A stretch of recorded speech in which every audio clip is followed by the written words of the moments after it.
Good morning. Welcome to Your Vote Counts with Paul and Jason. And it's a slow news week, but let's just see if we can create some sort of response to the slow news week. Tariffs. There's been a jillion inches of print this week and broadcasting hour after hour. I want to ask you about how this is going to affect Oklahoma. Yeah, tariffs are a huge deal. Anyone that's looked at their 401k this week has a good idea of what the economy is doing right now. Look, these tariffs are absolutely going to affect us here in Oklahoma. We're a big agriculture state. When it's going to cost more to send our products, anything from soybeans, pork, poultry, wheat, those things out to market, it's going to cost more. It'll cost more to get products in. Fertilizer we'll have to pay for at a much higher rate. Those things are all going to affect agriculture, but it's also going to affect food prices at the grocery store. Home building, big projects in Oklahoma City and Tulsa that's going, all of those things are going to cost more money now. And where's the money going to come from? And the oil industry, the prices, home building. We've got a home problem in Oklahoma, and Ryan Martinez, former colleague of y'all's, had this to say. He's now the president of the state home builders about what this means to them.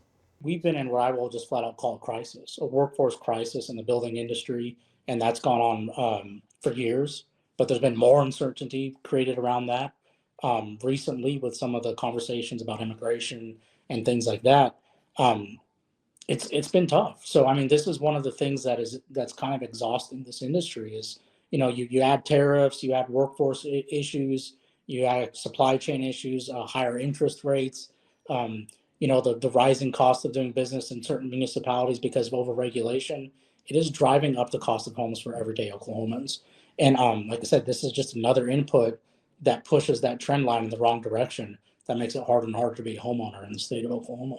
So that's what the building industry, they have a bad outlook. Your thoughts about Oklahoma and the impact of these tariffs? Yeah, I think that President Trump had mentioned that he was going to do this during his campaign, and he felt that America was being treated unfairly.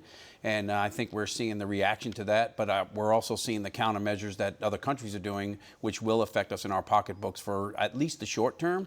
I think we should hold on tight. I don't know how long this will last, but to my colleague's point, I did look at my 401k this morning and probably shouldn't have. And so I'm just feeling that this is short term. We are going to feel some pain for a little while, but I do believe eventually it will settle down and America will be in a better place. It will. Just go check out on Google this weekend, Hawley and Smoot and what happened to them. Well, we'll talk about that next week. All right. Advice to people who did look at their 401k and the legislature, the things they're having to do right now with all this uncertainty. Yeah, I think that we're paying attention, and we keep saying this on this show, but we are a little bit beholden right now on what's going on in Washington, D.C. and how much money we're going to have and what we're going to have to try to fill gaps on. My good friend, Senator Chuck Hall, who is the appropriations chair in the Senate, talks about it every single day when we have meetings about the uncertainty on what's going to happen and what we're going to do and what we're going to have to fund critically for our core services. And then after that, we'll see where spending goes and what we have for the rest of the year and what we're going to be able to budget. All right, I would ask you to put your Dr. Dunnington hat on now as we talk about advice. People look in their portfolios. Also, people are freaking out. All right, that's exactly happening. But what should we be doing now? Yeah, I mean, we talked on this show for, it seems like 2 years about inflation and how inflation was affecting everyone at home and at the grocery store and with their mortgages. We're going to need to have that conversation some more. It's just now it's in the form of tariffs. I mean, I think the most important thing for families right now is you need to be serious about making a budget for yourself and understand that everything is going to cost more money. So if you're surprised now, but you're still surprised in 3 months, then that may be on you. It's the time to kind of batten down the hatches. This is the time where Oklahomans look to help take care of each other. Whether or not it's through your church community or your local community, but we got a rough road ahead of us. Speaking of that, there's a state agency that doesn't get a lot of press that's really becoming a big story at the legislature. We'll tell you all about it when we come back.